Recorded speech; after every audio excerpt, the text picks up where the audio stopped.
മാങ്ങയുടെ സമയമായി കഴിഞ്ഞാൽ കടുമാങ്ങ അച്ചാർ നമ്മുടെ എല്ലാം പ്രിയപ്പെട്ടതാണല്ലേ.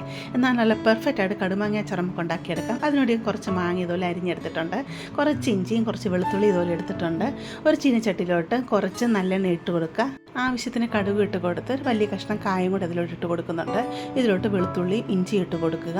അത് പകുതി വാടി വരുമ്പോൾ തന്നെ കുറച്ച് കറിവേപ്പിലയും കൂടെ ഇതിലോട്ട് ഇട്ടങ്ങ് കൊടുക്കുക. നല്ലതായിട്ട് ഇത് ഫ്രൈ ആയി വരുന്ന സമയമാകുമ്പോഴത്തേക്ക് ഇതിലോട്ട് മുളക് പൊടി ഇട്ട് കൊടുക്കുക. കാശ്മീരി ചില്ലി പൗഡറാണ് ഇച്ചിരി അധികത്തിലിട്ട് കൊടുക്കുന്നുണ്ട്. ഉപ്പും ഇട്ട് കൊടുത്ത് ശകലം മഞ്ഞൾപ്പൊടി ശകലം കായപ്പൊടിയും കൂടി ഇതിലോട്ട് ഇട്ട് കൊടുത്ത് നല്ലതായിട്ട് മിക്സ് ചെയ്യണം. ഈ സമയം നിങ്ങൾ വിനാഗിരി ഒഴിച്ചൊന്ന് തിളപ്പിച്ചെടുക്കണം കേട്ടോ. ഞാൻ മാങ്ങ ഇട്ട് കഴിഞ്ഞ് പിന്നീടാണ് വിനാഗിരി സെപ്പറേറ്റ് തിളപ്പിച്ചാണ് ഒഴിച്ച് കൊടുക്കുന്നത്. ഇതിലോട്ട് മാങ്ങയും കൂടെ ഇട്ട് നല്ലതായിട്ട് ഇളക്കി മിക്സ് ചെയ്യുക. എന്നിട്ട് തീ അങ്ങ് ഓഫ് ചെയ്യണം. എന്നിട്ട് നല്ലതായിട്ട് ഇത് മിക്സ് ചെയ്ത് നമുക്കിത് ഉപയോഗിക്കാവുന്നതാണ്. നല്ല ടേസ്റ്റാണ്. ഇത് ഉടനെ തന്നെ നമുക്കിത് ഉപയോഗിക്കുകയും ചെയ്യാം. ഇഞ്ചിയും വെളുത്തുള്ളി ഫ്രൈ ആയി കഴിയുമ്പോൾ നമ്മൾ ഇട്ട കായം ഉണ്ടല്ലോ, അതൊന്ന് എടുത്തിട്ട് ഒന്ന് പൊടിച്ച് ഇട്ട് കൊടുക്കാവുന്നതാണ് കേട്ടോ. അതല്ലെങ്കിൽ ഇതിൽ കിടന്ന് അലിഞ്ഞാണെങ്കിലും ചേരുന്നതാണ്.